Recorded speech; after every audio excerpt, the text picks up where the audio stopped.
It's alright. Hush.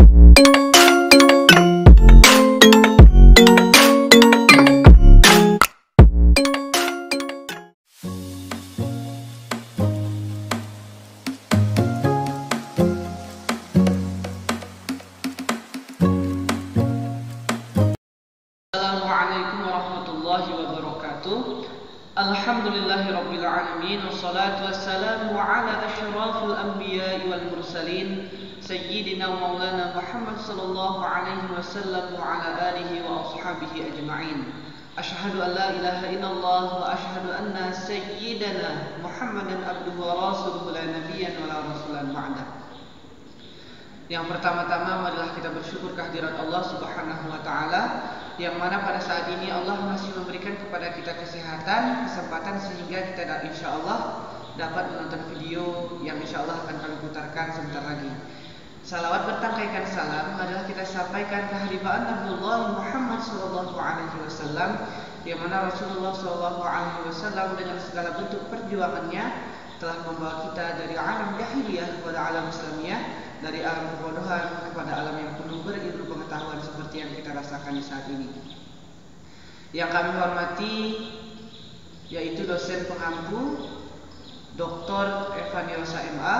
Kami banggakan dan semoga mendapatkan manfaat dari video ini, yaitu para penonton yang insya Allah dirahmati Allah Subhanahu wa taala. Baik, hari ini insya Allah kami akan menjelaskan yaitu terkait materi kami dengan judul Paradigma Strategi Pembelajaran Sejarah Kebudayaan Islam. Yang pertama kali insya Allah akan dijelaskan oleh rekan saya, Saudara Rian Budianto. Kami persilahkan dengan segala hormat. Kepada Saudara Gunadi Anto yang telah memberi kesempatan kepada saya. Di sini saya akan menjelaskan bagaimana tentang paradigma dari strategi pembelajaran sejarah kebudayaan Islam. Nah, sebelum itu kita perlu mengetahui terlebih dahulu bagaimana pengertian dari paradigma itu. Nah, di dalam PPT yang kami jelaskan ini bahwasanya ya, paradigma ini merujuk pada suatu kerangka pemikiran ataupun pandangan dunia tentang bagaimana mengatur cara kita dalam memahami suatu kenyataan. Jadi paradigma ini merupakan suatu bagaimana sudut pandang kita terhadap suatu fenomena yang akan kita permasalahkan atau yang akan kita bahas nantinya. Itu mengenai paradigma. Nah, lalu bagaimana dengan strategi? Jika strategi ini merupakan suatu triks ya atau tips yang digunakan oleh seorang pendidik ataupun guru kepada peserta didiknya dalam proses pembelajaran, di mana pada proses pembelajaran ini digunakan strategi ini agar mencapai tujuan pembelajaran atau disebut sebagai goal of study. Nah, lalu bagaimana dengan paradigma strategi pembelajaran sejarah kebudayaan Islam? Nah, jika paradigma sejarah kebudayaan Islam ini yaitu suatu pendekatan dalam kita mempelajari dan memahami tentang bagaimana sejarah ataupun juga kebudayaan Islam yang dapat mengintegrasikan kita dari aspek-aspek suatu historis, budaya maupun juga agama. Nah, itu mengenai sejarah atau paradigma strategi pembelajaran sejarah kebudayaan Islam. Kami akan melanjutkan presentasi dari teman kami tadi, yaitu mengenai tentang model-model pada pembelajaran SKI. Model pembelajaran adalah kerangka dalam suatu pembelajaran, yaitu sebagai struktur bagaimana pelaksanaan pembelajaran itu dilaksanakan ke depannya. Model-model pembelajaran itu yang pertama ada model pembelajaran kooperatif.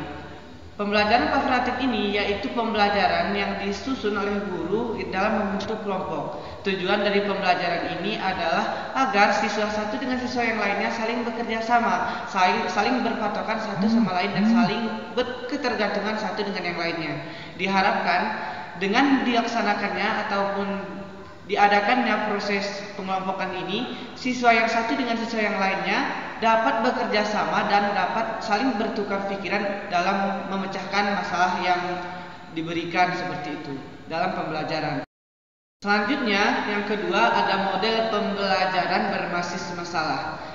Model pembelajaran yang berbasis masalah ini adalah model pembelajaran yang mana seorang guru itu menyodorkan suatu permasalahan kepada murid-muridnya dengan harapan murid-muridnya ini saling aktif untuk memecahkan masalah yang telah diberikan, baik itu dalam sisi kehidupan nyata ataupun yang lain sebagainya. Selanjutnya yang ketiga adalah model pembelajaran yang berbasis proyek. Model pembelajaran berbasis proyek ini adalah model pembelajaran yang mana tujuannya sudah ditetapkan dari awal seperti itu. Jadi, suatu penelitian yang dilakukan oleh murid-murid ataupun siswa yang diberikan tugas oleh gurunya akan menghasilkan suatu penemuan ataupun suatu kreativitas yang mana tujuannya itu untuk memecahkan materi ataupun memecahkan suatu pembahasan yang telah dibahas bersama yang mungkin diberikan oleh gurunya seperti itu. Saya akan menjelaskan tentang bagaimana metode-metode yang digunakan pada strategi pembelajaran sejarah kebudayaan Islam. Nah, di sini strategi pembelajaran sejarah kebudayaan Islam ada 5 metode yang digunakan, yaitu ada metode ceramah, ya, metode tanya jawab, metode demonstrasi ataupun disebut dengan praktik, dan juga ada metode timeline dan juga ada juga metode diskusi. Ya, jadi saya akan jelaskan dari kelima metode ini. Yang pertama metode ceramah. Nah, metode ceramah ini ya suatu cara ya penyajian di mana melibatkan seorang pendidik ataupun guru dalam menerangkan atau menjelaskan terkait sebuah masalah atau pembelajaran kepada para peserta didiknya. Jadi metode ceramah ini bersifat lisan yang digunakan. Nah, kemudian ada metode tanya jawab. Nah, jika di dalam metode tanya jawab ini ya merupakan suatu cara ya di mana seorang guru itu dapat mengelola suatu pembelajaran seperti memberikan suatu para peserta didik ini kesempatan untuk menjawab dari pertanyaan oleh gurunya sendiri. Jadi saling bertukar pertanyaan dan jawaban antara para peserta didik dengan pendidik. Nah, kemudian ada metode diskusi. Nah, jika metode diskusi ini ya merupakan suatu cara juga dalam pengelolaan pembelajaran di mana seorang guru itu membuka sesi diskusi, baik dari diskusi bersama kelompok ataupun antara para peserta didik dengan pendidiknya. Hal-hal ini berupa dapat seperti pemecahan suatu masalah-masalah yang akan dipelajari. Kemudian ada metode demonstrasi.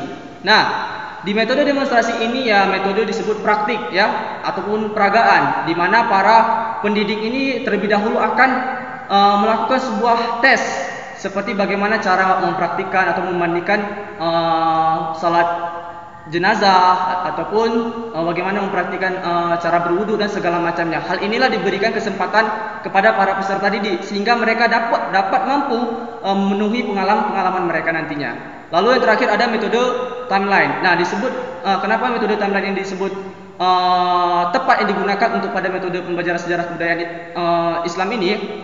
Karena metode timeline ini tergolong tepat ya untuk pembelajaran sejarah karena di dalamnya ini terdapat kronologi terjadinya suatu peristiwa. Nah, dengan metode ini para peserta didik nantinya bisa melihat urutan bagaimana kejadian akhirnya, juga bisa menyimpulkan bagaimana hukum-hukum seperti sebab akibat dari sebuah masalah yang akan dihadapi mereka.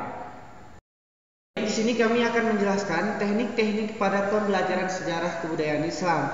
Teknik-teknik yang digunakan pada pembelajaran sejarah kebudayaan Islam ini meliputi diantaranya yang pertama ada pembelajaran berbasis praktik, selanjutnya yang kedua ada pembelajaran berbasis tindakan, selanjutnya yang ketiga ada pembelajaran berbasis diferensial, yang keempat ada pembelajaran berbasis video, yang kelima ada pembelajaran berbasis game, dan yang keenam ada pembelajaran yaitu pendekatan berbasis tim. Selanjutnya yang terakhir ada pembelajaran secara mandiri.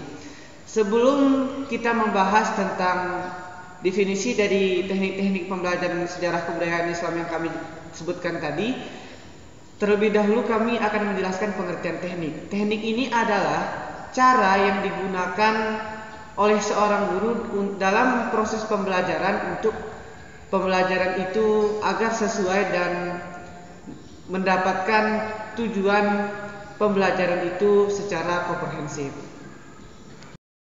Pertama sekali ada pembelajaran berbasis praktik, yaitu pembelajaran yang berbasis praktik ini adalah pembelajaran yang mana guru setelah menjelaskan suatu pembelajaran yang berkaitan tentang sejarah kebudayaan Islam, baik itu tentang fenomena-fenomena tertentu, siswa itu guru memberikan suatu pertanyaan yang pertanyaan itu dijawab dengan cara mempraktikkannya ke depan agar siswa-siswa yang di belakang ataupun rekan-rekan yang lainnya dapat mengerti ataupun dapat seolah-olah berada di dalam fenomena itu karena dia dipraktikkan dan tidak hanya dibacakan atau dipresentasikan saja. Selanjutnya yang kedua ada pembelajaran berbasis tindakan. Pembelajaran berbasis tindakan ini lebih bersifat menekankan pada peserta didik dalam pembelajaran langsung dengan melakukan pengalaman-pengalaman yang telah dilalui sebelumnya, seperti itu. Selanjutnya yang ketiga ada pembelajaran berbasis diferensial. Pembelajaran berbasis diferensial ini adalah pembelajaran bersifat yang dimana guru lebih mengutamakan pada peserta didik itu dalam kebutuhan-kebutuhannya, seperti itu, lebih mementingkan kebutuhan peserta didik dan bagaimana keterampilannya atau kekuatan yang dimiliki satu peserta didik dengan peserta didik yang lainnya, yang mana guru dapat nanti mengelompokkan dan mengetahui bakat dan minat dari peserta didiknya. Yang keempat ada pembelajaran berbasis video. Pembelajaran berbasis video ini adalah di mana guru akan menganalisis rekaman video dari performa siswa untuk mengidentifikasi kekuatan dan kelemahan para peserta didiknya. Di sini guru dapat mengetahui juga bagaimana karakter serta kelemahan dari peserta didiknya, seperti itu. Selanjutnya, pembelajaran berbasis game. Yang mana pembelajaran berbasis game ini adalah suatu tindakan yang dilakukan oleh guru agar siswanya itu tidak jenuh dalam proses pembelajaran, yang mana siswa ini dalam pembelajaran SKI ini cenderung mendengarkan gurunya yang berbicara di depan, seperti itu. Dengan diadakannya pembelajaran berbasis game ini diharapkan siswa itu dapat kembali fresh, dapat kembali konsentrasinya untuk mendengarkan proses pembelajaran yang akan berlangsung sebelum pembelajaran itu selesai atau waktunya selesai. Yang kelima ada pembelajaran berbasis tim. Pembelajaran berbasis tim ini di mana guru mendorong kolaborasi yang dilakukan oleh peserta didiknya, saling bekerja sama antara siswa dalam memecahkan suatu pertanyaan ataupun suatu fenomena yang diberikan oleh guru terkait pembelajaran tentang sejarah kebudayaan Islam.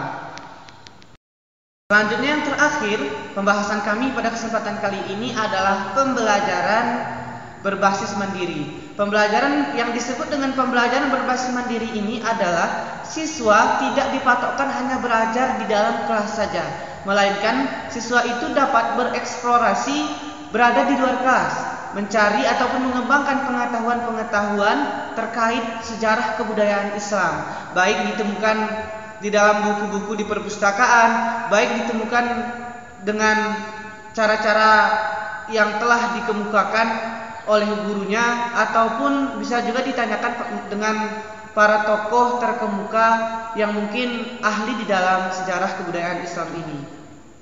Baik, sampai di sini saja video kami kali ini. Semoga yang menonton video ini mendapatkan pembelajaran dan mendapatkan ilmu.